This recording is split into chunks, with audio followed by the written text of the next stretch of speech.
नमस्कार विद्यार्थियों, मैं भूपेंद्र कुमार बसंत। स्वागत है आपका आपके अपने चैनल द बसंत क्लासेज में। तो आज अपन हाजिर है करंट अफेयर्स के साथ और आज अपन चर्चा करेंगे 21 अप्रैल 2020 के करंट अफेयर्स के इम्पोर्टेंट क्वेश्चंस के बारे में। 21 अप्रैल 2020 की घटनाएं, करंट अफेयर्स के इम्पोर्टेंट क्वेश्चन आज मैं लेके हाजिर हूँ आपके बीच। और हाँ, आपको इसकी PDF फाइल अगर चाहिए तो आपको डिस्क्रिप्शन में लिंक दिया हुआ वहाँ से मिल जाएगी। आप हमारे टेलीग्राम चैनल पे जाके वहाँ से डाउनलोड कर सकते हैं। और इस चैनल को सब्सक्राइब करें, बेल आइकन को प्रेस करें ताकि आपको सारी अपडेट्स मिलती रहे। और इस वीडियो को लाइक और शेयर ज़रूर करें अपने दोस्तों के साथ। चलिए शुरू करते हैं। पहला क्वेश्चन आपके है कि कैनरा बैंक ने किसे OSD officer on special duty नियुक्त किया है। कैनरा बैंक ने OSD यानी ऑफिसर ऑन स्पेशल ड्यूटी किसे नियुक्त किया गया है? तो मृत्युंजय महापात्रा को कैनरा बैंक ने OSD स्पेशल ड्यूटी नियुक्त किया है। अब बात आई कैनरा बैंक की, तो कैनरा बैंक पे भी चर्चा कर लेते हैं। कैनरा बैंक की स्थापना कब हुई थी? कैनरा बैंक की स्थापना हुई थी आपके 1906 में। कब हुई थी? 1906 ईस्वी में। और इसका हेडक्वार्टर, कैनरा बैंक का हेडक्वार्टर यानी कि मुख्यालय कहाँ पे है? बेंगलुरु। कहाँ पे है मुख्यालय? बेंगलुरु। और इसके MD और CEO, वर्तमान के इसके MD है आपके लिंगम वेंकट प्रभाकर। MD कौन है वर्तमान में इसके? लिंगम वेंकट प्रभाकर। और इसके चेयरमैन, कैनरा बैंक के वर्तमान में चेयरमैन कौन है? TN मनमोहन। कौन है चेयरमैन? TN मनमोहन। चलिए नेक्स्ट क्वेश्चन की तरफ। नेक्स्ट क्वेश्चन आपके रहेगा कि हाल ही में सिविल सेवा दिवस कब मनाया गया? हाल ही में सिविल सेवा दिवस कब मनाया गया? तो उत्तर रहेगा इसका 21 अप्रैल। 21 अप्रैल को सिविल सेवा दिवस मनाया जाता है। सिविल सेवा दिवस, इस दिवस का उद्देश्य क्या है? भारतीय प्रशासनिक सेवा यानी जो IAS और राज्य प्रशासनिक सेवा यानी जो RAS के सदस्यों द्वारा अपने आप को नागरिकों के लिए एक बार फिर समर्पित और वचनबद्ध करना है कि, और इसे सभी सिविल सेवा द्वारा 21 अप्रैल को मनाया जाता है। राज्य सिविल सेवाएं हो या फिर भारतीय प्रशासनिक सेवाएं हो, इन सभी द्वारा 21 अप्रैल को सिविल सेवा दिवस मनाया जाता है। ये दिवस बहुत इंपॉर्टेंट होते हैं। इससे पहले भी दिवस गए, जैसे सबसे इम्पोर्टेंट था तो अपने 7 अप्रैल को क्या था? विश्व स्वास्थ्य दिवस। 7 अप्रैल को क्या था? विश्व स्वास्थ्य दिवस। ये भी इम्पोर्टेंट था, तो ये भी आपको ध्यान रखना है। और 14 अप्रैल को थी डॉक्टर भीमराव अंबेडकर की जयंती, यानी कि भीमराव अंबेडकर का जन्म हुआ था, ये भी इम्पोर्टेंट था। और 18 अप्रैल को क्या है? विश्व विरासत दिवस था। और कल या फिर नेक्स्ट डे आने वाला जो 22 अप्रैल है, 22 अप्रैल को बहुत ही इंपॉर्टेंट डे है और हर बार परीक्षा में पूछा जाता है। कौन सा? विश्व पृथ्वी दिवस। विश्व पृथ्वी दिवस। तो ये ध्यान रखिएगा, 21 अप्रैल को मनाया जाता है सिविल सेवा दिवस। आप हमेशा सुबह के समय एक टारगेट फिक्स रखा कीजिए कि भाई मुझे ये काम करना है, इतना करना है। मैं हमेशा कहता हूँ सुबह का एक टारगेट लेके चलिए, इतना लक्ष्य निर्धारित करके चलिए कि ये काम करना है। तो भाई सुबह का टाइम ये करंट अफेयर्स के लिए रख दीजिए कि आधा घंटा मेरे को करंट अफेयर्स को देना है। तो आप ये वीडियो देख लीजिए। अगर मैं डेली जो वीडियो डालता हूँ, अगर आप डेली वीडियो देखते रहे तो मैं गारंटी लेता हूँ कि आपके एक भी क्वेश्चन बाउंस नहीं होगा एग्जाम में। करंट अफेयर्स से संबंधित होगा तो भी 100 में से 95% आप कर सकोगे। उसके अलावा इक्का दुक्का रह जाती है बाई चांस, वो तो सब में होती है क्योंकि संपूर्ण कोई नहीं होता। लेकिन लगभग क्या पूरी गारंटी है कि सारे सवाल आपकी परीक्षा में आएंगे। लेकिन आप अपना लक्ष्य निर्धारित करिए कि मुझे सुबह के समय इतना करंट अफेयर्स देखना है, क्योंकि फिर ये सुबह के समय करंट अफेयर्स आपके कंप्लीट हो जाएंगे। उसके बाद में आप दूसरे सब्जेक्ट्स को टाइम दे सकते हैं। नहीं तो आप कब खोजोगे, फिर उनको पढ़ोगे, किताब में पढ़ोगे, वही आता है किताब में। जो करंट अपडेट्स होती है वही किताब में बनाई हुई आती है। आप यहीं से पढ़ लीजिए, आपकी समस्या ये तो सॉल्व हो जाएगी ना। ठीक है, तो अपने दोस्तों को भी बताइए इसके बारे में। चलिए नेक्स्ट क्वेश्चन की तरफ कि IPL का महानतम कप्तान किस खिलाड़ी को चुना गया है? IPL का महानतम कप्तान किस खिलाड़ी को चुना गया है? तो IPL का कप्तान चुनने की बारी आई तो जूरी जब कप्तान चुनने बैठी तो उन्हें खिलाड़ी मिला ही नहीं। जब दोनों खिलाड़ियों पे लास्ट में बात अटक गई थी रोहित शर्मा और MS धोनी पे कि भाई इन दोनों में से इन आधे कह रहे इनको महान कप्तान बनाइए MS धोनी को, आधे रोहित शर्मा को। फिर लास्ट में इन दोनों को संयुक्त रूप से महान कप्तान का दर्जा दिया गया IPL द्वारा। आपको पता ही होगा IPL हर बार लगभग मार्च अप्रैल के आसपास शुरू हो जाता है, लेकिन इस बार कोरोना महामारी के कारण आईपीएल शुरू नहीं हो पा रहा है। सभी खेल प्रेमियों में हताशा भी है, देखिए क्या पता आगे शुरू हो जाए।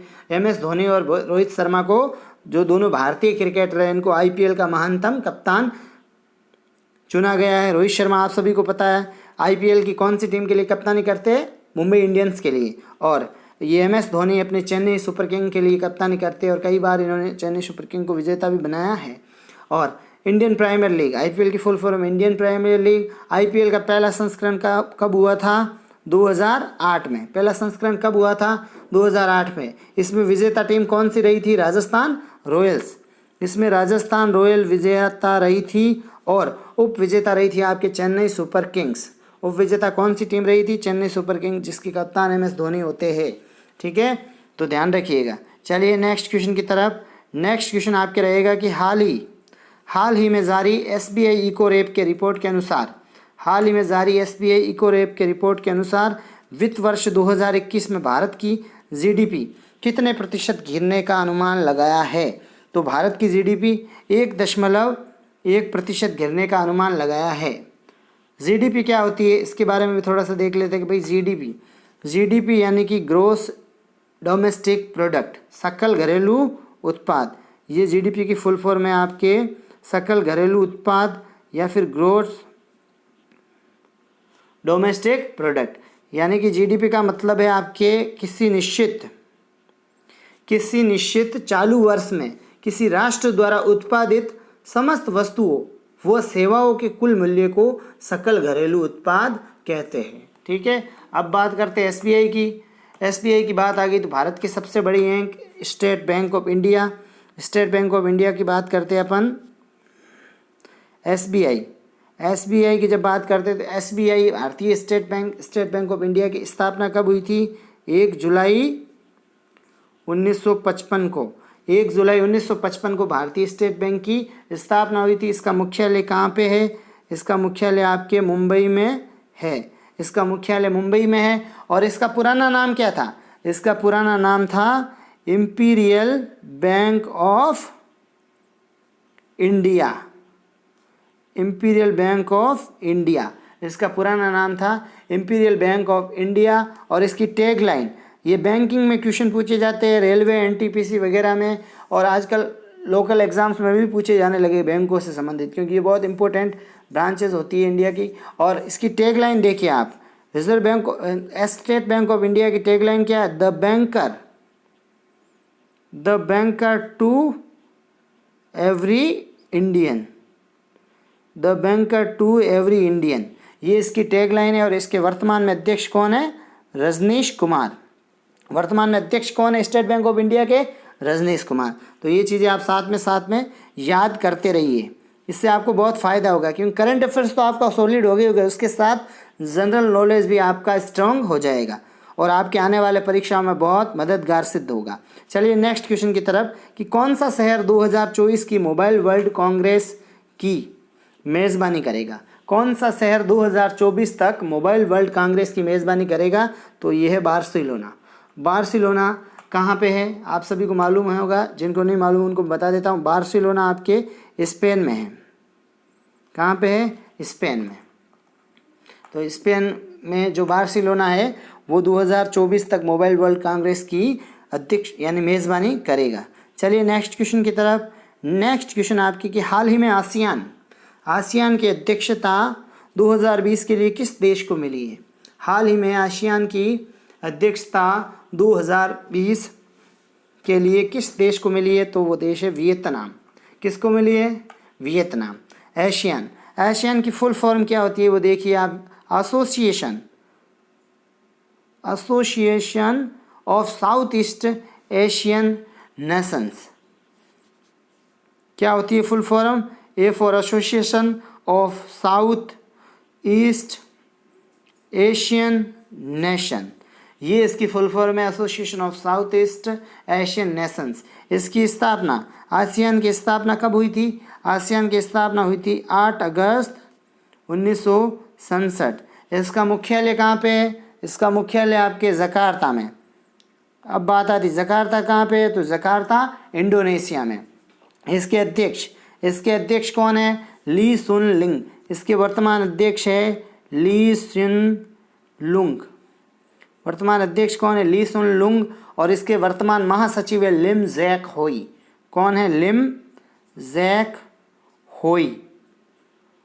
आसियान दक्षिण पूर्व एशियाई राष्ट्रों का संगठन है। इसके सदस्य देश एक बार नाम बता देता हूँ मैं। 10 सदस्य देश है, जिसमें Brunei, Cambodia, Indonesia, Laos, Malaysia, Myanmar, Philippines, Singapore, Thailand और वियतनाम। आसियान दिवस हमेशा 8 अगस्त को मनाया जाता है।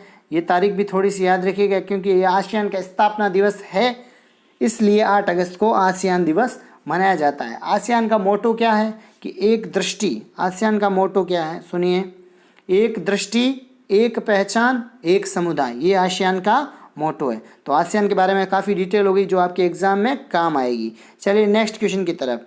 नेक्स्ट क्वेश्चन, भारत सरकार ने फिट इंडिया मूवमेंट, भारत सरकार ने फिट इंडिया मूवमेंट के तहत कौन सा कार्यक्रम लॉन्च किया है? भारत सरकार ने फिट इंडिया मूवमेंट के तहत कौन सा कार्यक्रम लॉन्च किया है? तो फिट इंडिया एक्टिव प्रोग्राम। कौन सा कार्यक्रम स्टार्ट किया है? Fit India active programme. इस कार्यक्रम का उद्देश्य कोरोना वायरस की वजह से लगे लॉकडाउन के दौरान बच्चे घर बैठकर भी फिटनेस का अभ्यास कर सकेंगे। ठीक है, चलिए नेक्स्ट क्वेश्चन की तरफ। कि हाल ही में जारी ITTF वर्ल्ड रैंकिंग 2020 में कौन शीर्ष पर रहा? हाल ही में जारी ITTF वर्ल्ड रैंकिंग 2020 में कौन शीर्ष पर रहा? तो fan Zedong.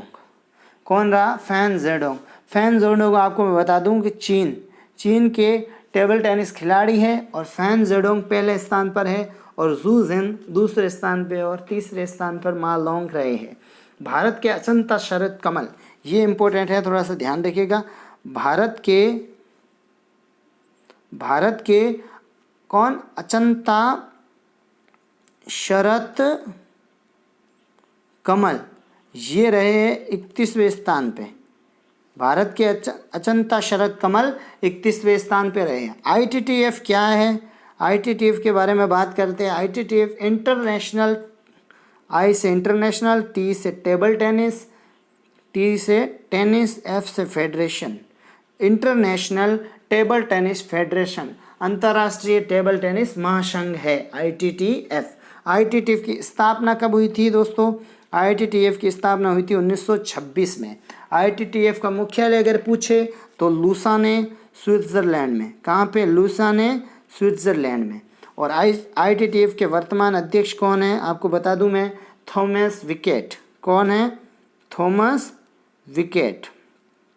Thomas wicket ITTF के वर्तमान अध्यक्ष है। चलिए नेक्स्ट क्वेश्चन की तरफ। नेक्स्ट क्वेश्चन आपके रहेगा,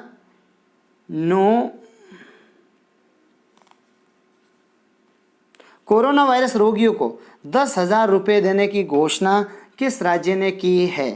कोरोना वायरस रोगियों को 10,000 रुपये देने की घोषणा किस राज्य ने की है? तो इसका उत्तर रहेगा आपके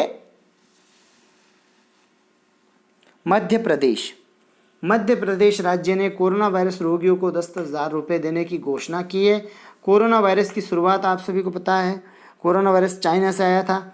अगर अपन कोविड-19 के बारे में थोड़ी सी चर्चा करें, ये तो हो गया मध्य प्रदेश सरकार ने 10,000 रुपये देने की घोषणा की है। अब कोविड-19 की बात करें अपन। कोविड-19 आपको पता ही होगा, कोरोना वायरस की शुरुआत चीन के वुहान शहर, चीन के किस शहर? वुहान शहर। ये शहर का नाम बहुत इंपॉर्टेंट है, इसको दिमाग में रखिएगा। चीन के वुहान शहर से हुई थी कोरोना वायरस की शुरुआत। वुहान से फैले कोरोना वायरस से होने वाली बीमारी को नाम दिया गया था कोविड-19, क्योंकि कोविड का मतलब C का मतलब कोरोना, V का मतलब वायरस, और D का मतलब क्या है? डिजीज। और 2019 में बीमारी पैदा हुई तो इसका नाम दे दिया कोविड-19। वुहान कोरोना वायरस को एक और नाम दिया गया, वो भी आपको ध्यान रखना है, सारस CoV-2, सारस CoV-2। तो ये कोरोना वायरस के बारे में जानकारी हो गई। और मध्य प्रदेश की बात करते हैं अपन। मध्य प्रदेश ने सरकार ने घोषणा की, तो मध्य प्रदेश की भी थोड़ी सी चर्चा कर लेते। मध्य प्रदेश की राजधानी आपको पता ही होगी। मध्य प्रदेश की राजधानी क्या है? भोपाल। मध्य प्रदेश की राजधानी भोपाल है।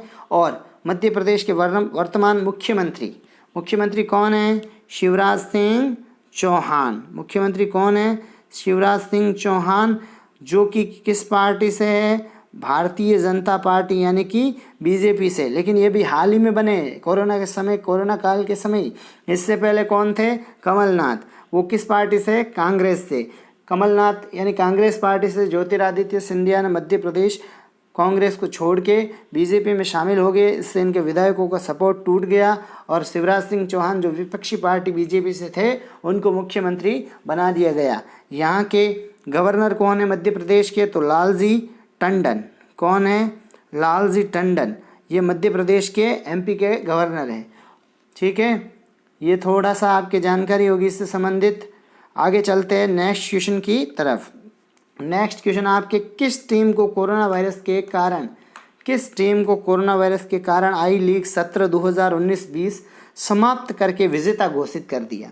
किस टीम को कोरोना वायरस के कारण आई लीग सत्र 2019-20 समाप्त करके विजेता घोषित कर दिया गया? मोहन बगान को। आई लीग सत्र 19-20 में अभी तक जितने भी मैच हुए, उन मैचों में मोहन बगान टॉप पर रहा, इसलिए इसे विजेता घोषित किया है। ठीक है, चलिए आगे की तरफ।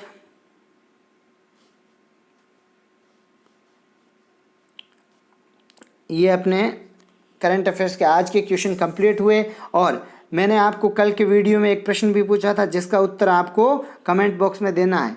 मैं हर बार आपसे एक प्रश्न पूछता हूँ और उसका उत्तर अगले दिन बताता हूँ, ताकि आपके भी करंट अफेयर्स का टेस्ट ले लिया जाए और आप इससे कितना अपडेट रहते हैं इसका भी मुझे पता चल जाएगा। तो ये मैंने कल के वीडियो में प्रश्न पूछा था आपसे कि DRDO ने अपनी परीक्षण सुविधा ग्वालियर से कहाँ स्थानांतरित कर दी है? DRDO ने अपनी परीक्षण सुविधा ग्वालियर से कहाँ स्थानांतरित कर दी है? तो इसका उत्तर आपको बताना गया था। मैंने आपको 4 ऑप्शन दिए थे, जम्मू, नई दिल्ली, लक्षद्वीप और चंडीगढ़। इसमें से इसका सही उत्तर क्या है आपके? नई दिल्ली। तो DRDO ने अपनी परीक्षण सुविधा ग्वालियर से कहाँ स्थानांतरित कर दी है? नई दिल्ली में। अब बात करते हैं अपन DRDO की। DRDO की फुल फॉर्म क्या होगी? DRDO की फुल फॉर्म होगी Defence Research and Development Organisation. Defence Research and Development Organisation. D से डिफेंस, R से रिसर्च, D से डेवलपमेंट और O से ऑर्गेनाइजेशन। ऐसे आपको याद भी रखनी है। इसको हिंदी में कहते हैं रक्षा अनुसंधान एवं विकास संगठन। DRDO की स्थापना कब हुई थी? DRDO की स्थापना हुई थी दोस्तों 1958 में। 1958 में इसकी स्थापना हुई थी। इसका हेडक्वार्टर कहाँ पे है? इसका हेडक्वार्टर नई दिल्ली हो गया है। अध्यक्ष इसके DRDO के वर्तमान अध्यक्ष कौन है? जी सतीश रेड्डी इनके वर्तमान अध्यक्ष है। तो ये हो गई अपने आज के क्वेश्चन, कल के क्वेश्चन की चर्चा। अब आपको मैं आज का एक प्रश्न पूछूंगा, जिसका उत्तर आपको सभी को वीडियो में देना है। कमेंट बॉक्स में सभी को ज़रूर टाइप करना है कि प्रश्न है आपके कि हाल ही में नॉर्मन हंटर का निधन हुआ, उनका संबंध किस क्षेत्र से था? जो हाल ही में नॉर्मन हंटर का निधन हुआ है, एक बड़ी व्यक्तित्व थे, उनका संबंध किस क्षेत्र से था? क्या वो कवि थे? क्या वो गायक थे? क्या वो लेखक थे? क्या वो एक फुटबॉलर यानी कि खिलाड़ी थे? आपको इन ऑप्शनों में से एक ऑप्शन का उत्तर, सही उत्तर का चयन करके आपको कमेंट बॉक्स में भेजना है। चलिए, आज का अपने करंट अफेयर्स का पूरा हुआ टॉपिक और आप अच्छे से इसकी तैयारी कीजिए। आप खुद देखिए, अपने दोस्तों को भी बताइए और वीडियो पसंद आया तो लाइक और शेयर तो बनता है, और इस चैनल को सब्सक्राइब भी कीजिए और बेल आइकन को प्रेस कीजिए ताकि आपको सारी अपडेट्स मिलती रहे। और भी कई जानकारी हमारे यूट्यूब चैनल पे उपलब्ध है, कई कंपटीशन कोर्सेज उपलब्ध है, और आप हमारे टेलीग्राम चैनल को भी सब्सक्राइब करें ताकि आपको सारी अपडेट्स मिलती रहे। फेसबुक पेज को भी कर लें ताकि आपके कोई भी चीज़ छूटे ना। ट्विटर हैंडल पे भी कर सकते हैं मुझे फॉलो। और अगर मुझे आपको कोई दिक्कत आ रही है कंपटीशन रिलेटेड या फिर करियर संबंधी, आप मुझे पर्सनली फॉलो फेसबुक और इंस्टाग्राम पे कर सकते हैं और उसे DM यानी कि मैसेज कर सकते हैं। थैंक यू दोस्तों।